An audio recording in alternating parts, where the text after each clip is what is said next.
Bonjour et bienvenue à ce cinquième module du cours de e-marketing. Comme à chaque semaine, il y aura un rappel sur le fonctionnement. Puis ensuite, le thème de la semaine, c'est le design de site web.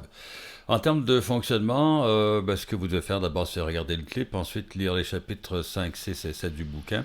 Il faudra rédiger une page sur le concept de design, le thème de la semaine. Vous pourrez parler de vos suggestions, de ce que vous avez trouvé en ce qui regarde l'impact des différents types de périphériques que les gens utilisent pour consulter Internet, ou sur l'évolution des concepts de design, typographie, enfin peu importe, c'est un domaine très très vaste. En ce qui regarde les contributions, à chaque semaine, vous devez, comme vous le savez, rédiger une page sur le thème de la semaine. Je vous demandais de le faire tenir sur une page. Il y a quelques étudiants à qui j'ai fait le commentaire. En général, je n'aime pas du tout réglementer la façon dont les étudiants contribuent leurs efforts, mais dans ce cas-là, je vous dis, il y a je pense un intérêt à apprendre à écrire de manière compacte pour que les utilisateurs puissent rapidement assimiler le contenu.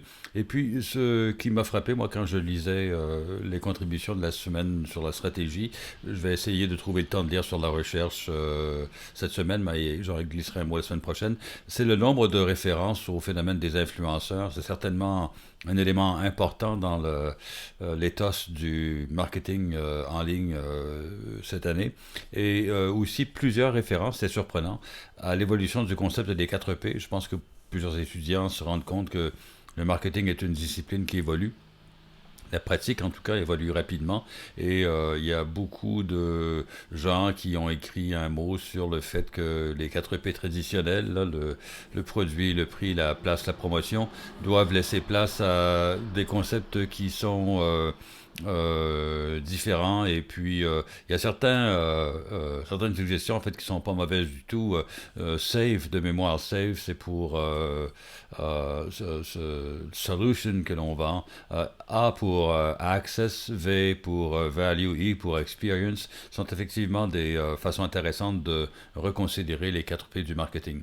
En termes de certification, je demanderai à ceux qui ont complété, parce que déjà certains l'ont fait, dans le titre pour que je puisse, en regardant le dossier des différentes certifications, voir lesquelles sont complétées pour m'assurer que j'ai effectivement lu. On va corriger la faute ici. Mais comme ça. Et ça me permettra de plus rapidement aller voir les journaux qui font état d'une certification complète. Et puis en ce qui regarde le projet d'intervention, ce que je vous demanderais, c'est si vous le faites, il y a une équipe, je pense, qui va faire ça, de compléter votre diagnostic cette semaine, parce que sinon le temps va vous manquer au cours de ce qui reste de la session là, pour faire un plan d'action et puis pour livrer la marchandise. Donc en termes thématique là, cette semaine. On parle de design. Et puis, dans le bouquin, il y a cette rubrique qui est relativement pratique, là où on regarde quels sont les mots-clés. Si on avait des examens administrés, ce serait parfait. Et quand on n'a pas d'examen, bon, c'est utile de regarder la liste des mots-clés pour voir si on est familier avec ça. Si on ne l'est pas, ça veut dire qu'il y a peut-être une lacune dans notre maîtrise du sujet. Le premier, c'est un concept qui remonte à l'époque de l'imprimé, où vous aviez les grands journaux, si vous vous souvenez. Peut-être que vous avez encore l'habitude de lire ces grands formats. Il y en a quelques-uns qui subsistent. Vous avez la mémoire de vos parents ou grands-parents qui lisaient ça. Il y avait la partie où on pliait le journal et on disait que si vous étiez above the fold, donc en première page, mais en plus d'être en première page, vous étiez en haut du pli, donc vous étiez visible. Et si vous étiez below the fold, c'était moins visible comme information. Dans le domaine d'Internet, c'est aussi quelque chose qui, a un certain sens, on va remarquer que, ou on remarquait que les gens, à l'époque où le web était consulté surtout sur des ordinateurs, il y avait plusieurs personnes qui n'allaient pas voir au-dessous de cette ligne-là. Il y a, fréquemment, on va dire que si vous n'êtes pas dans les premières 10 suggestions retournées par le SERP de Google, vous ne serez jamais vu. Bon, bref, c'est important d'être, si on veut que l'information soit visible par les usagers, qu'on la mette en haut de la page. Je pense qu'aujourd'hui, avec l'habitude que les gens ont de avec le pouce parcourir une longue page, un long ruban, là, c'est peut-être moins important que ça ne l'était, mais ça peut demeurer malgré tout un concept, je vous dirais, intéressant. L'autre élément qui est important aussi dans la liste des mots-clés, c'est, enfin il y en a plusieurs, mais qui est frappant, là, particulièrement important, c'est le concept de responsive design. Là encore, l'idée est simple, l'application elle est plus complexe. L'idée simple, c'est de dire que vous allez avoir une mise en page qui va changer en fonction de la nature du périphérique que l'utilisateur utilise là, pour avoir accès. On voit ici, si c'est plus large, la mise en page a changé. Hein. On compare avec ici, et puis on voit ici, ben, tout à coup, il y a plein de sections additionnelles qui sont affichées parce que on constate que l'utilisateur, bon, probablement ici, consulte la page sur un ordinateur plutôt que sur un téléphone portable. Les difficultés se multiplient parce que le fait que vous ayez un grand écran, on en reparlera plus tard, ne veut pas forcément dire, enfin grand écran, le nombre de pixels ne veut pas forcément dire que vous avez beaucoup d'espace. Alors ce qui fait que le responsive design qui essaie d'ajuster la mise en page en fonction du nombre de pixels qui sont disponibles se heurte à des difficultés. On va suggérer maintenant aux développeurs de non pas seulement savoir si la page affiche 800 pixels de large ou 1024 ou 3000, etc., etc., mais essayez de savoir de quel genre d'appareil il s'agit. Est-ce que c'est un téléphone portable? Parce que les 1000 quelques pixels en largeur peuvent en fait ne représenter que quelques centimètres et puis vous pourriez vous mettre à écrire en caractères beaucoup trop petits ou avoir, et ça c'est fréquemment le cas encore aujourd'hui, on interdit à l'usager de zoomer pour ne pas bousiller la mise en page, mais par contre on insère des graphiques qui sont illisibles lorsqu'on consulte une page via son téléphone portable. Alors ce qui fait que les développeurs, et puis vous qui avez conseillé les développeurs, vous êtes confrontés alors avec le responsive design qui est, on aura peut-être une page flexible, on va prendre ce qu'on appelle Flexbox, là, qui va ajuster automatiquement la mise en page en fonction de la largeur. En plus de ça, ou avant ça, il faudrait réfléchir à est-ce qu'on conçoit une page pour un site mobile d'abord et avant tout, et puis on va adapter si c'est vu sur un écran plus volumineux, sur un desktop, ou si on va concevoir, comme c'était le cas il y a quelques années, d'abord pour desktop, et puis on allait adapter le site pour qu'il soit lisible sur les appareils mobiles. Ce qu'on suggère aujourd'hui, c'est de concevoir des sites web pour mobile first, puisque plus de la moitié maintenant des accès se font via le web mobile. Et ça donne parfois des trucs un peu ridicules. Vous verrez des sites avec des tailles de police qui sont gigantesques ou des menus qui contiennent très peu de contenu, en dépit du fait que vous avez un grand écran. Mais il faut comprendre que ce site-là, qui apparaît un peu bizarre sur un grand écran, il est fonctionnel sur un écran de portable, alors que l'inverse souvent ne serait pas le cas. On trouve encore beaucoup de sites, malheureusement, qui sont difficiles à consulter. La ligne ici, c'est ça. Il faut probablement concevoir des sites en fonction d'un usage sur un téléphone portable. Les tailles d'écran sont à peu près standards, ça tient dans la main, versus un desktop. Et là, on verra dans quelques instants, les écrans peuvent devenir aujourd'hui gigantesques ou une tablette. Les tablettes, le format des tablettes varie, mais en général, même sur les petites tablettes, on arrive à lire à peu près correctement. On peut l'approcher des yeux lorsque les caractères sont plus petits, donc c'est possible.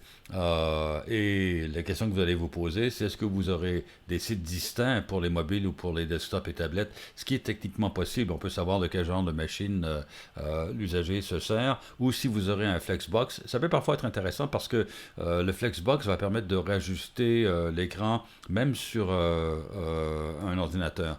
Alors, si je ne me trompe pas, j'aurai ici, vous avez YouTube. Alors, YouTube et Flexbox, ce qui veut dire que si sur mon écran, je... Alors, vous avez vu tout à coup, la bande gauche est disparue. Alors, et donc toute la mise en page change. Ici, tiens, on parlait de moniteur. Je clique là-dessus. Alors, on voit ici à droite les trucs qui sont suggérés. Et si je suis plus petit, du coup, ça vient de disparaître. Et puis, encore plus petit, on voit que toute la mise en page change pour s'adapter à ce qui, dans le cas d'un ruban étroit, serait probablement un téléphone portable. Donc, c'est la façon maintenant dont on suggère de concevoir les sites web. Le le clip sur lequel j'ai cliqué sur YouTube parlait de ces grands moniteurs. Pour moi, en fait, un des changements importants des, je vous dirais, 5 dernières années, c'est l'évolution du nombre de formats d'écran. Alors, on a longtemps vécu une période où vous aviez le format laptop, un écran qui faisait souvent 800 pixels de large. Vous aviez les desktops qui avaient souvent 1024 pixels de large. Et puis, vous aviez les téléphones portables qui étaient relativement petits, souvent moins de 800 pixels. Alors, aujourd'hui, les écrans 4K, comme les téléviseurs, sont fréquents. On a 4000 pixels de large et 2000 quelques de haut. Et même 4K aujourd'hui, ce n'est pas l'écran le plus grand que vous pourriez avoir. Et puis, vous vous renseignerez. Alors, vous avez une contribution à faire. Il y a peut-être même des gens qui travaillent dans le domaine de la conception de sites web. 4K n'est pas la taille d'écran la plus fréquente. Probablement que c'est 1080 pixels à haute définition qui est, je risquerais, la définition la plus fréquente que l'on trouve aujourd'hui. Et donc, la définition pour laquelle, si vous concevez un site pour desktop, vous allez vouloir travailler, tout en ayant à l'esprit que pour quelqu'un qui a un moniteur qui est plus grand, votre mise en page pour un site en haute définition elle va paraître ne pas occuper l'espace de manière satisfaisante. Moi ici, à quoi ressemble, ce serait en haute définition, à quoi ressemble un écran le véritable 4K.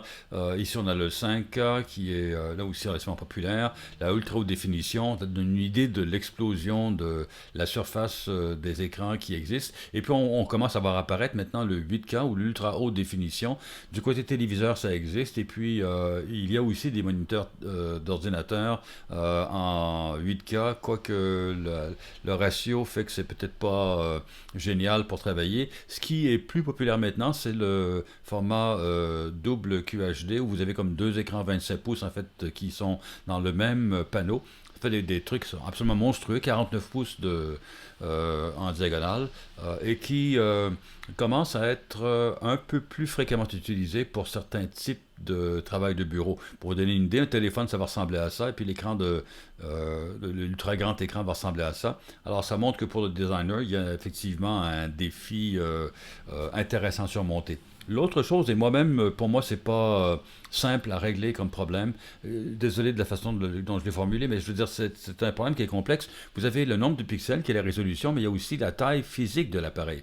Alors, on voit ici un 60 cm, et puis euh, on va avoir dans les différentes tailles des résolutions qui généralement les accompagnent. Alors, quand vous avez un écran 4K, typiquement, vous avez un écran qui fait, par exemple, 27 pouces ou plus, mais on peut avoir des écrans de très très haute définition, du 4K avec un écran de 15 pouces, ça existe. Mais là, ce que vous aurez, c'est des pixels très très, des nombre de points au pouce qui sera très élevé, donc une finesse, une qualité d'image qui est très très élevée.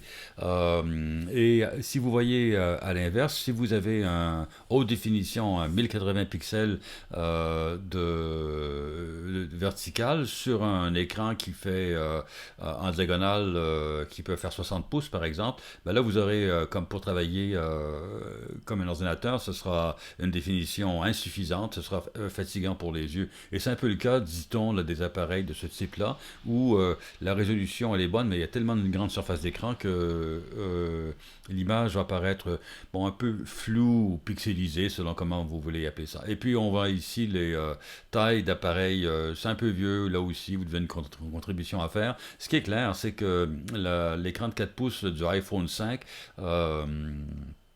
on en voit de moins en moins. Il y a une tendance à avoir des écrans de plus en plus grands. Je pense qu'on trouve du 6 pouces aujourd'hui dans les appareils les plus grands. Un des appareils portables populaires, le Galaxy Note, de mémoire fait 6,3 ou quelque chose du genre. Plutôt que d'avoir une tablette et un téléphone et un ordinateur, beaucoup de gens ont préféré avoir les phablets, l'intermédiaire entre le téléphone et la tablette. Et donc, vous avez cette taille d'écran qui a un impact là aussi sur ce que vous pouvez faire comme designer pour livrer une expérience utilisateur qui sera satisfaisante. L'autre élément, c'est qu'est-ce qu'on affiche à l'écran. Et on voit ici, croyez-le ou non, bon, ce à quoi ressemblait Yahoo en 94, lorsque le World Wide Web est devenu une réalité, il y avait pratiquement pas d'images parce que la bande passante était souvent extrêmement limitée, et que si on voulait que les pages soient affichées avec une vitesse raisonnable, il fallait qu'on se limite à des caractères. Et donc, c'était très modeste comme mise en page. Aujourd'hui, bon, peut-être laissez-moi voir, je vais retourner ici. Alors, je vais d'abord commencer par grandir l'écran. Alors, on voit ici YouTube. Alors, on avait dit Facebook. Les genres de mise en page, à quoi ça ressemble. Et ce qu'on voit, c'est qu'effectivement, ils n'utilisent pas toute la largeur de l'écran. Ils sont largement consultés sur mobile. Amazon utilise peut-être un peu mieux la surface de l'écran. Ensuite, qu'est-ce que j'avais suggéré qu'on regarde comme Google?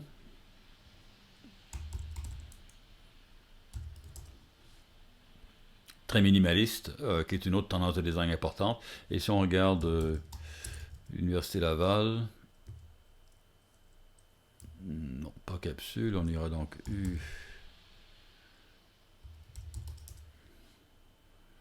Encore, je dirais une stratégie presque habituelle avec un graphique intéressant et puis les différents éléments de menu. On utilise à peu près bon, toute la page qui est disponible. On voit donc des exemples, mais ce qui est clair, c'est que ça n'a rien à voir avec l'ancienne façon. Et si vous aviez aujourd'hui un site qui ressemble à ça, ça ne marcherait pas. Alors, on se fiche de plus en plus de la lourdeur de la page, même si on en parlera bientôt, ça demeure un élément extrêmement important pour que Google vous mette en tête de de ses classements.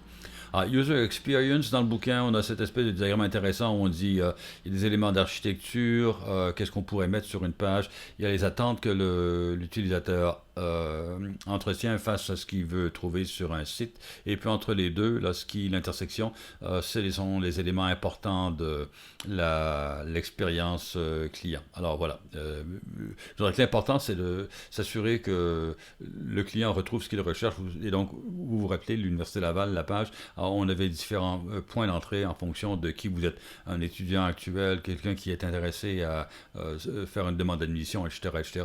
Et en fonction de qui vous êtes, on va vous afficher un contenu de page qui va être différent. Juste pour ajouter, pour montrer à quel point on vit une période intéressante, il est maintenant possible de faire euh, une hypothèse informée sur qui clique sur Université Laval.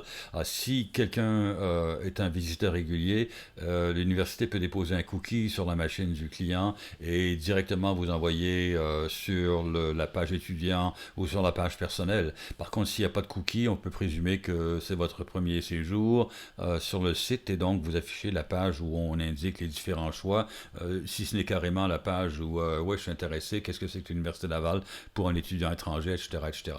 Donc, on voit ici le modèle qui est suggéré pour améliorer la qualité de l'expérience utilisateur. Et ça boucle. Alors, je peux commencer ici. On va créer une version.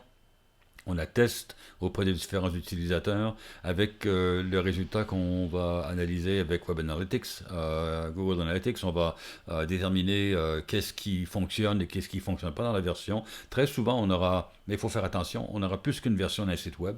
On va comparer l'efficacité de la version A avec celle de la version B. Je vous dis, il faut faire attention parce que vous ne voulez pas implanter de nouvelles caractéristiques à votre interface auprès d'usagers qui ont l'habitude de l'ancienne interface. Alors, la bonne pratique, c'est de dire que si on veut implanter ou tester de nouveaux éléments de design, on le fera auprès de nouveaux utilisateurs, pas auprès d'usagers actuels qui ont l'habitude de trouver à tel endroit sur le design tel ou tel bouton ou élément de menu, etc., etc.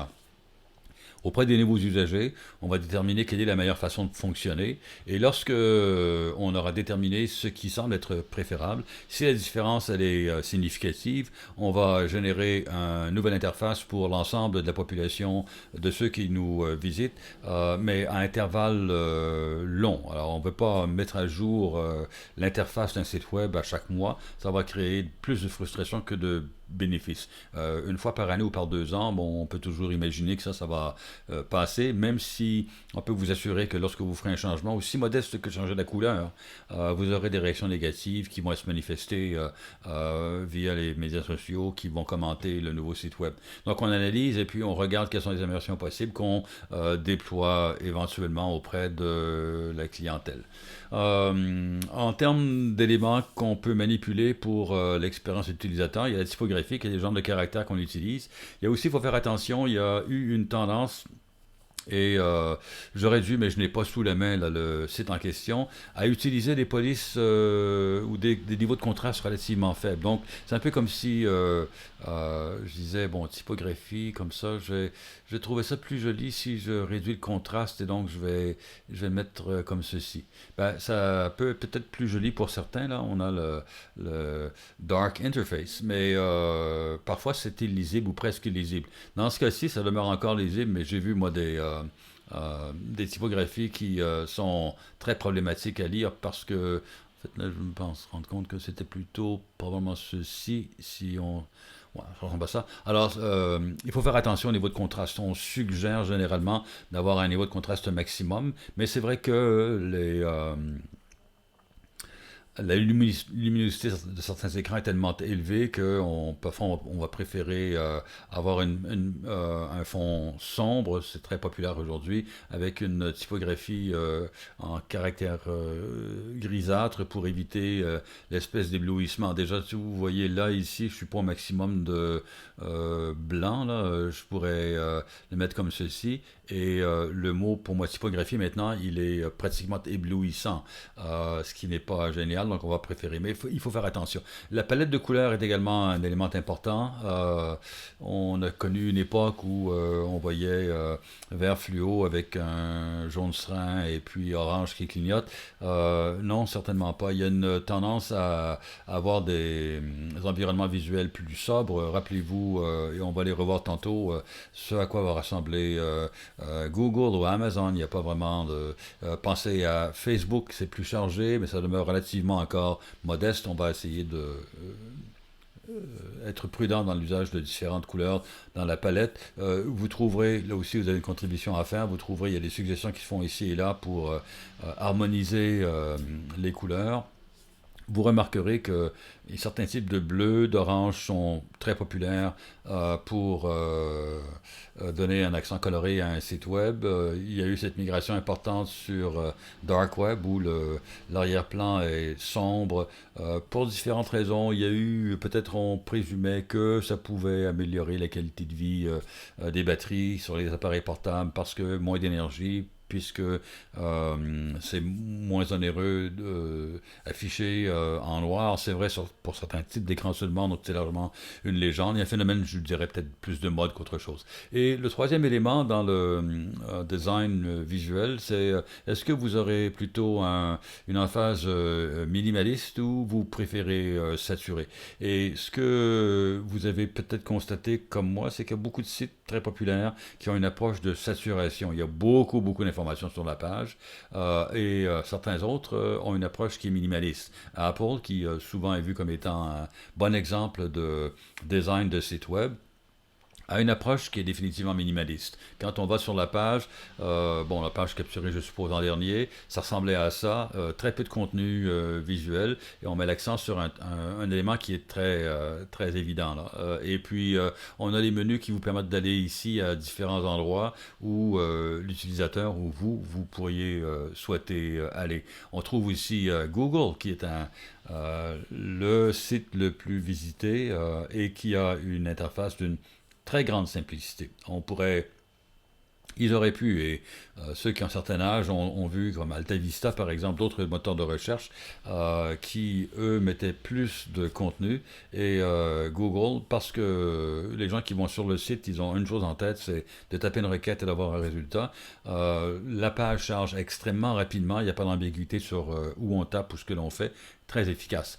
Par contre, regardez Facebook, beaucoup d'éléments de contenu sur une page c'est un site qui connaît beaucoup de succès. Évidemment, c'est la page web, ici c'est la page mobile, ce n'est pas la page mobile, je ne peux que présumer que s'ils font ça comme ça, c'est qu'ils ont l'impression que pour les utilisateurs, avoir plus d'informations, c'est préférable à avoir un scénario minimaliste où ce qu'on appelle dans l'anglais le drill down, il faut cliquer plusieurs boutons, plusieurs éléments pour arriver à ce que l'on veut ici. Comme c'est beaucoup plus plat en termes de hiérarchie d'accès, ça accélère le traitement possiblement. Vous avez New York Times, même chose, il y a beaucoup de contenu sur la même page, plutôt que d'avoir une page qui serait plus épurée. Et là encore, New York Times, c'est le journal en ligne qui est le plus populaire. On voit ici Amazon, qui est peut-être un compromis entre les deux. Il n'y a pas beaucoup d'éléments de contenu sur leur page. Mais quand même, c'est une page qui contient pas mal d'éléments d'information lorsqu'on regarde attentivement. Et vous avez aussi Airbnb qui était souvent cité comme étant un des sites les mieux designés, qui eux aussi ont une expérience qui est relativement visuellement plaisante, avec pas trop d'éléments de contenu. Alors ce n'est pas minimaliste autant que Google ou que Apple. Ce n'est pas non plus certainement pas aussi saturé qu'une page comme Facebook ou d'autres sites marchands qui ont beaucoup de contenu. En termes de langage, je les mentionne parce que ça peut être utile pour certains d'entre vous. Si vous parlez à votre équipe technique, ils vont être contents que vous sachiez que PHP, c'est un logiciel qu'on utilise pour générer des pages dynamiquement.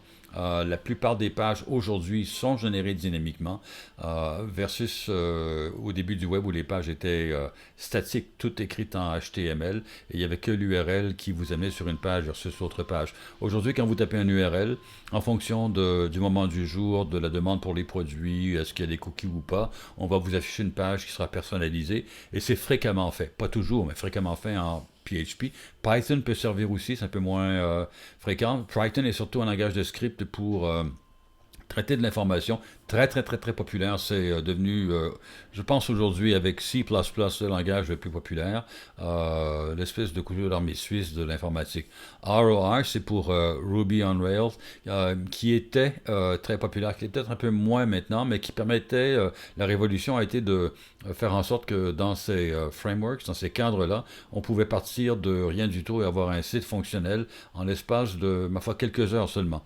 Aujourd'hui, on utilise beaucoup plus qu'auparavant Node.js, JS pour JavaScript. JavaScript, c'est front-end.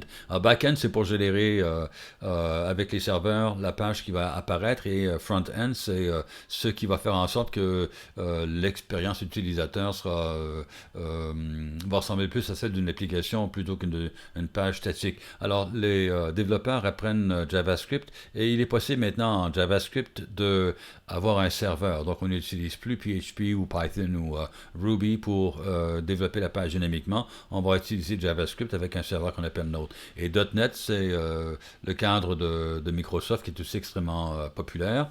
L'autre terme, je ne sais plus si on en parle dans le bouquin ou si c'est moi qui vous en parle, mais les gens ont un choix à faire de framework. Quel est l'ensemble de routines, de bibliothèques de contenu prêt d'avance où vous n'avez qu'à remplir avec votre contenu personnalisé pour que le site web fonctionne. Vous avez dû remarquer, comme moi, qu'il y a beaucoup de sites web qui se ressemblent énormément. Là. Et c'est parce que le framework utilisé à travers différents sites web est le même. Ce que les usagers font, ils vont mettre leurs images, leurs éléments de menu, mais la logique pour l'authentification, la logique pour créer le cart, etc., tout ça appartient au cadre que vous utilisez. Et puis, en ce qui regarde l'hébergement, bon, vous avez à maîtriser un Content Management System qui va vous permettre de mettre du contenu. Ça revient un peu quand on parle de Shopify, par exemple, si vous voulez être hébergé là-dessus, ben vous avez un logiciel qui vous permet de gérer les éléments de contenu. Et ça fait donc partie, ça aussi, des éléments qui gèrent le back-end. Alors, si vous voulez, la partie qui est derrière l'écran. La partie front-end, la partie devant l'écran, la partie que l'utilisateur touche, vous voyez les éléments de contenu, mais il y a, si le site web réagit, c'est typiquement via JavaScript, qui est un langage qui est extrêmement populaire. Et je vous dirais, vous avez peut-être intérêt, si vous voulez travailler dans le développement de sites web ou contribuer avec l'équipe, à maîtriser quelques éléments de base de ça. Mais je pense que ce que vous devez retenir, c'est il y a eu une époque où, je répète, je l'ai dit il y a quelques secondes, le web était une série de pages HTML et il y avait des hyperliens, les URL, là, qui permettaient de naviguer d'une page à l'autre. Alors qu'aujourd'hui, lorsque vous allez sur Google Maps, par exemple, ou sur Google ou sur Facebook, ce que vous constatez, c'est que les contenus réagissent à vos requêtes sans que vous ayez à recharger la page, et tout ça se fait à cause de JavaScript. Flash était l'autre élément qu'on utilisait beaucoup pour animer les sites et est en train d'être remplacé parce que vu comme étant inefficace, et il y a eu cette bagarre avec Apple qui fait que c'est remplacé par HTML5 et moins utilisé que ça ne l'était. Alors, si on s'intéresse aux meilleures pratiques, vous regarderez ce que Google suggère. Et je voudrais que quand Google suggère, on écoute ce qu'ils disent parce qu'ils utilisent les métriques de votre site web pour savoir quelle position ils vont mettre pour votre site lorsqu'on retourne la page qui suit une requête. Et un des premiers éléments, c'est la vitesse à laquelle votre site répond. Plus votre site répond rapidement, et plus vous serez classé haut dans le return page de Google quand un usager fait sa requête. Alors, intégrer, ça utilise toutes les capacités de votre machine, c'est fiable, ça charge rapidement, il n'y a pas de 403, vous voulez vous assurer que votre site est fiable. Et puis, Engaging, c'est un site qui est plaisant visuellement et qui suscite une réaction positive de la part de l'utilisateur. Autre élément à mentionner rapidement dans le domaine de design, c'est quel est le nom de domaine qu'on va utiliser. Généralement, on va souhaiter que le nom de domaine soit le nom de la marque. Amazon, c'est le nom de l'entreprise. Et puis, pour aller sur le site du magasin, entre guillemets, Amazon, on ne tape pas je veux commander en ligne.com. Et il y a certainement cet intérêt-là. Maintenant, ça pose des cas, certains cas complexes. Par exemple, vous avez, si l'entreprise s'appelle United, il y a plein d'entreprises qui s'appellent United, laquelle va pouvoir obtenir l'URL United. Pas évident. Est-ce que ça va être Airlines ou dans le domaine des transports ou des communications ou peu importe. Je pense que plus près de chez nous, j'ai l'exemple de Métro. Métro qui est une chaîne d'alimentation importante au Québec, mais qui est aussi une chaîne d'alimentation très importante en Allemagne. Et de sorte que si vous tapez Métro et que vous êtes situé en Europe, ou ailleurs, vous allez tomber sur la page de ce détaillant allemand. Par contre, si vous êtes au Québec, Google saura que probablement vous cherchez un élément de site là, qui appartient à Métro-Canada. Mais si vous êtes quelque part ailleurs ou si votre localisation est mal renseignée, ou enfin, donc on a ce problème de que fait-on lorsque une autre organisation a un nom qui est similaire au nôtre. On peut utiliser le TLD, là, le Top Level Domain.ca pour faciliter. Alors metro.com, ce sera métro en Allemagne, ou metro.de, ce sera celui en Allemagne. Maintenant metro.ca, ça signale relativement bien que c'est nous ici. Et puis, si on tape que métro, c'est Google qui va décider. Est-ce qu'on pense que c'est metro.ca qui est recherché ou metro.com? Alors ça, ce que j'indique ici, c'est on va trouver. On va trouver parce que Google a une interface qui est bonne. Maintenant, on aurait pu aussi imaginer, OK, alors métro est pris, on va inventer un nouveau nom. Et puis, vous avez dû voir le nombre d'organisations, par exemple, pensons à Google. Google est un mot qui était, en fait, c'était Gogol qui était un néologisme. Et curieusement ou pas, on va nommer l'organisation en fonction de la possibilité d'avoir un nom de domaine qui va être unique et qu'on pourra enregistrer avec le TLD.com. .com versus .ca, qu'est-ce que vous faites? Normalement, vous souhaitez avoir .com parce que quand vous tapez que le nom de domaine sans suffixe, Google va présumer que c'est .com que vous cherchez. En fait, et pas que Google. La plupart des furteurs vont vous amener directement sur le site s'il existe. D'avoir le .ca ou qc.ca peut-être représenter un intérêt parce que ça, dans le cas d'Amazon par exemple, permet de distinguer Amazon.com qui livre aussi au Canada dans beaucoup de cas, mais qui transige dans une devise qui est différente, vous avez les questions des douanes, etc. Et versus .ca, qui est une division de l'entreprise qui, elle, dessert pas exclusivement, mais principalement le marché canadien. Donc on peut croire que c'est utile. Ce que je vous dirais, moi, c'est peut-être que dans votre cas, vous voulez avoir les deux types d'URL, de sorte que, ou nom de domaine, de sorte que il y a moins de risques de confusion ou qu'un compétiteur, à la limite, intercepte de vos clients parce que vous aurez .com, mais vous aurez aussi .ca ou le TLD du pays où vous voulez travailler peut être un élément positif de différenciation. Autre élément, je pense qu'il vaut la peine d'être mentionné. Est-ce que vous aurez une application où vous enverrez les gens sur le site web? Et là, on parle évidemment d'appareils portables. Vous voudrez peut-être lire là-dessus et peut-être même m'éduquer là-dessus en voyant où est la pensée aujourd'hui. Ce qu'on dit généralement, c'est que si vous avez une application, le chargement sera plus rapide.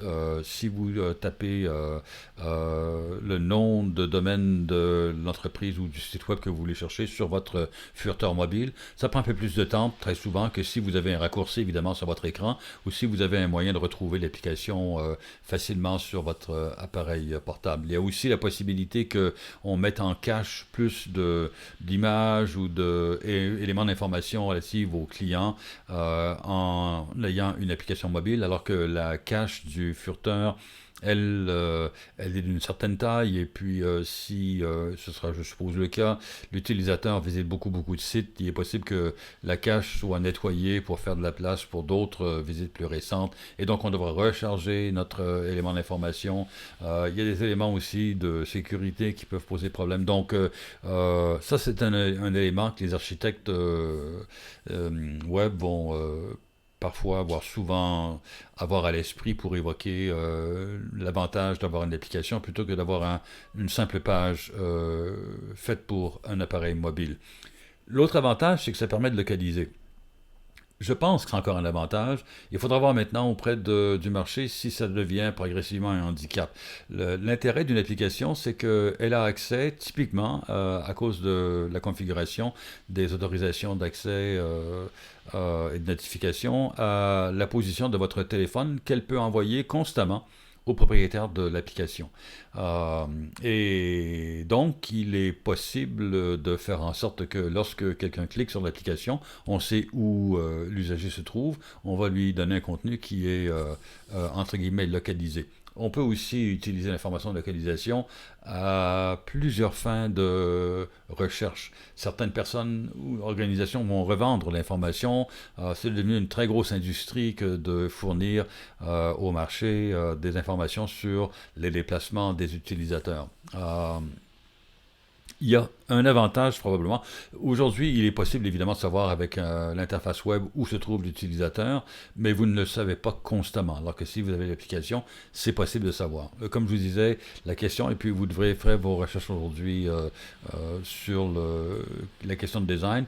Je ne sais pas dans quelle mesure les utilisateurs, je ne sais pas si vous, par exemple, vous avez interdit à différentes de vos applications de savoir où vous êtes quand l'application n'est pas utilisée.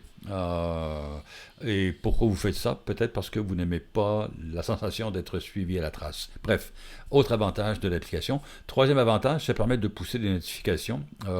Si vous avez uniquement une application web mobile, vous ne pourrez pas informer le client de pratiquement faire de la publicité. Là.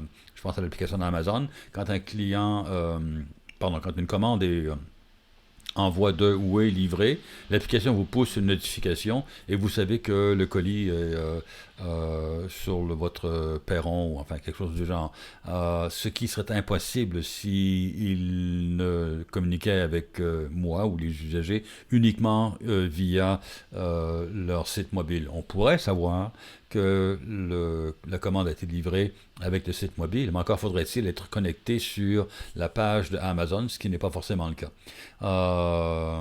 Donc, on va s'intéresser à savoir quel est le genre d'application qu'on va faire, et puis on va devoir aussi réfléchir à est-ce qu'on va faire une application distincte pour Android et pour iOS. Bon, définitivement, le iPhone est un incontournable en Amérique du Nord. C'est un peu moins le cas à l'échelle mondiale, mais c'est relativement important. Et sur Android, ce que je crois en savoir, c'est le cauchemar parce que l'avantage, je crois que maintenant ça commence à changer un peu, mais quand vous travaillez sur la plateforme Apple, les standards sont relativement universels. Il n'y a pas beaucoup de différence entre les modèles de Apple en termes de taille d'écran ou d'interface. Alors que pour Android, les tailles varient considérablement, la puissance de la machine aussi, ce qui fait qu'il faut tester une foule de versions sur Android, mais c'est le plaisir que les gens ont dans l'industrie du développement d'applications. Euh, Quelles sont les applications les plus téléchargées? Alors, j'ai cliqué récemment sur un site qui nous montre que Google Chrome est l'application la plus téléchargée en termes de messages, like Google Messages. Ensuite, Facebook, puis YouTube, puis l'application de téléphone, là aussi de Google, l'écran de recherche de Google. Ensuite, vous avez Messenger de Facebook, WhatsApp, Instagram, Clock. Vous pourrez regarder quelles sont les applications les plus téléchargées et ça vous donne une idée de ce vers quoi le marché se dirige. Ce qu'on voit, c'est que communication est extrêmement important, les plateformes sociales aussi, et puis YouTube qui est un cas particulier. Est-ce que c'est dans le social ou dans le divertissement? C'est pour moi pas très clair, mais il y a pas mal de volume dans ces applications-là. Ensuite, dans le bouquin, on vous parle de communication mobile. Il n'y a pas que, je vous dirais, le web sur téléphone portable qui existe. Il y a le SMS qui existe encore, des messages textes sont très très très nombreux. USSD, on connaît très peu ça au Canada. C'était des messages plus évolués, bidirectionnels. Ça permet de communiquer, bon, par exemple, en France, la compagnie de téléphonie mobile Orange permet de recharger votre forfait avec des commandes qui ressemblent à SMS. On peut d'ailleurs faire SMS, mais on peut le faire par USSD qui est un peu plus rapide, mais bref. Et puis il y a Bluetooth qui est aussi une possibilité relativement intéressante. Je pense que quelqu'un me parlait dans un travail de session qui va porter sur la localisation en magasin des consommateurs lorsqu'ils se déplacent. C'est très souvent fait par Bluetooth, donc il y a différentes possibilités de développer des solutions qui utilisent cette technologie-là, avec évidemment les problèmes d'une portée maximale d'à peu près 10 mètres, une fiabilité de qualité de transmission qui est comme ci, comme ça, mais très très très simple à mettre en œuvre dans beaucoup de cas, dans la mesure où l'usager accepte de connecter son téléphone à votre système. Donc, à faire cette semaine, il y avait le clip, maintenant vous l'avez regardé, parfait. Chapitre 5, 6 et 7 du bouquin à lire. Vous contribuez une page sur le concept de design. Il y a plusieurs éléments qui peuvent faire l'objet de votre contribution. Et puis, si vous comptez faire un projet d'équipe, c'est important cette semaine de livrer votre diagnostic afin d'être capable de réaliser dans les délais votre travail au complet. Donc, bonne semaine et à la semaine prochaine.